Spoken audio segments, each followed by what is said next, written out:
के बीच एक आलीशान कमरे में सजी धुंधली सी येलो लाइट्स पूरे कमरे को रोशन कर रही है। तन्वी एक बड़े से क्लासिक स्टाइल बेड पर बैठे अपने नाइट गाउन के एक सिरे को अपने हाथों में पकड़ी हुई है।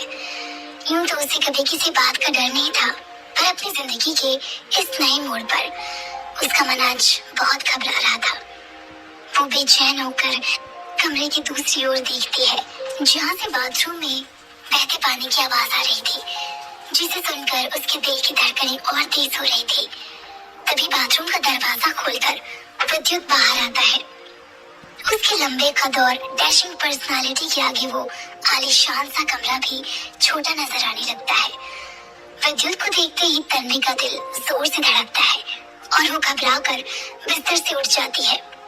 आज ही दोनों की शादी हुई है और सामने खड़ा इंसान उसका पति है, जिससे वो पहली बार मिल रही है। विद्युत एक सफेद बाथरोब पहने तन्वी के सामने आता है। उसके बाल अभी भी गीले थे। उसकी बड़ी बड़ी आंखें और पतले से होंठ तन्वी को अपनी तरफ अट्रैक्ट कर रहे थे। इतना खूबसूरत तो वो टीवी में भी नहीं लगता जितना आज रियल में लग रहा है। मिस्टर विद्युत, ये हमारी पहली मुलाकात है। It's my pleasure. मुस्कुराते हुए तन्वी ने विद्युत से कहा। अपने मन में बसी घबराहट को वो अपनी बातों से छुपाने की कोशिश कर रही थी। ये सुनकर विद्युत ने तन्वी की तरफ देखा। उसकी गहरी आंखें किसी आने वाले खतरे की तरफ इशारा कर रही है। हमारी पहली मुलाकात? विद्युत ने अपनी भारी आवाज में कहा। यह आवाज किसी भी इंसान के मन में डर बिठाने के लिए काफी थी। उसकी बातों में सरगर्म साफ नजर आ रहा था।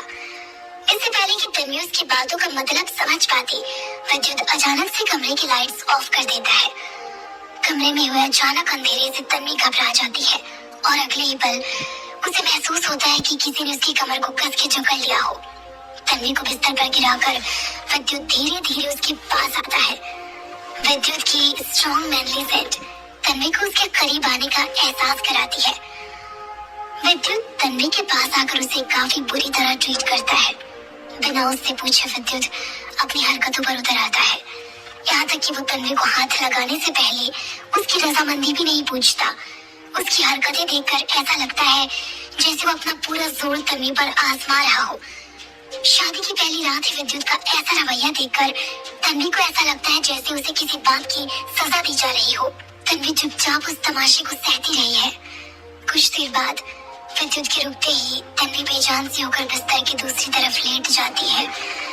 उसका पूरा शरीर दर्द से टूट रहा है। उसके शरीर में अभी उस आदमी की महक आ रही थी, जिसने कुछ देर पहले प्यार के नाम पर उसे कभी ना भूलने वाली एक बुरी याद दी है। विद्युत के उस बर्ताव में ना तो प्यार का एहसास था और ना ही पहली मुलाकात की नजाकत। तन्वी अपनी तेज चलती सांसों को संभाल ही रही होती है कि विद्युत उसके चेहरे को अपनी तरफ करके उसे उसकी आंखों में देखने के लिए फोर्स करता है। उस अंधेरे कमरे में तन्वी को विद्युत की कॉम्प्लेक्स इमोशन नजर नहीं आती, सिवा उसकी आवाज के।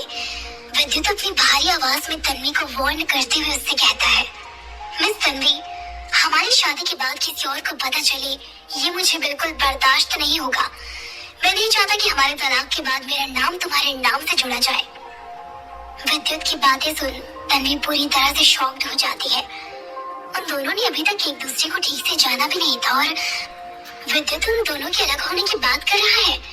ये सब सुन तन्वी गुस्से में अपनी मुट्ठी को कसते हुए इस बेइज्जती को अपने मन में ही दबा लेती है।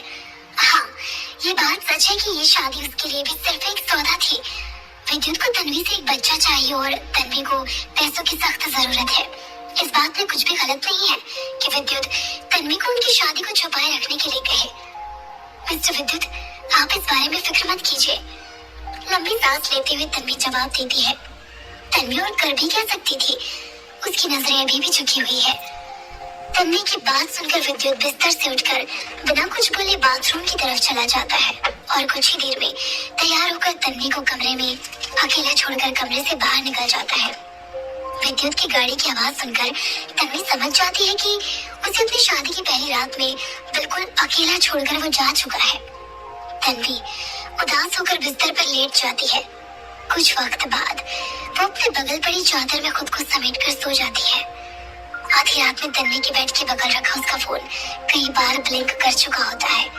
फोन की नोटिफिकेशन में लगातार एक खबर दिखाई जा रही है। बॉलीवुड की सबसे लेटेस्ट खबर, सुपरस्टार विद्युत नुमानी ने गुपचुप तरीके से रचाई शादी। मीडिया की ये खबर पूरे इंटरनेट पर एटम बम की तरह फैल चुकी होती थी। सुबह के वक्त तन्वी का अलार्म तेजी से बजता है। उसकी नींद एकदम से टूटती है। अपनी चादर को एक तरफ फेंक कर तन्वी बिस्तर से उठती है। उसकी आंखें अभी भी आधी बंद है। पिछली रात की वजह से उसकी बॉडी में अभी भी काफी दर्द है।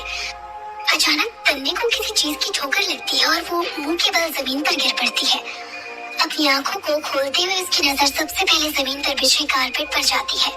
कुछ देर कंफ्यूज रहने के बाद अचानक उसे याद आता है कि उसकी शादी तो उसके प्रिंस चार्मिंग से पिछली रात ही हुई है। इस सच्चाई को एक्सेप्ट करते हुए तन्वी जमीन से उठकर अपने फोन की अलार्म को बंद कर देती है। जाने अनजाने उसकी नजर अपने फोन पर आई नोटिफिकेशन में पड़ती है। पूरी मीडिया की खबरों में बस एक ही नाम सुनाई दे रहा होता है, विद्युत नुमानी की शादी। ये 4 शब्द देखकर घबराहट से तन्वी के हाथ कांपने लगते हैं। उसका फोन उसके हाथ से गिरने ही वाला होता है कि तन्वी खुद को संभालते हुए अपने फोन को कसकर पकड़ लेती है। कल रात ही मिस्टर विद्युत ने मुझे वार्निंग दी थी और अभी मीडिया में उनकी शादी की न्यूज चल रही है। क्या मिस्टर विद्युत को ऐसा ना लगे कि ये सारी बातें मैंने ही मीडिया को बताई है? तन्वी का मन ये सब सोच के घबराने लगता है। वो जानती थी कि विद्युत नुमानी जैसे शख्स से उलझने का अंजाम क्या हो सकता है। इतने में दरवाजे पर ठक ठक की आवाज होती है। एक केयर टेकर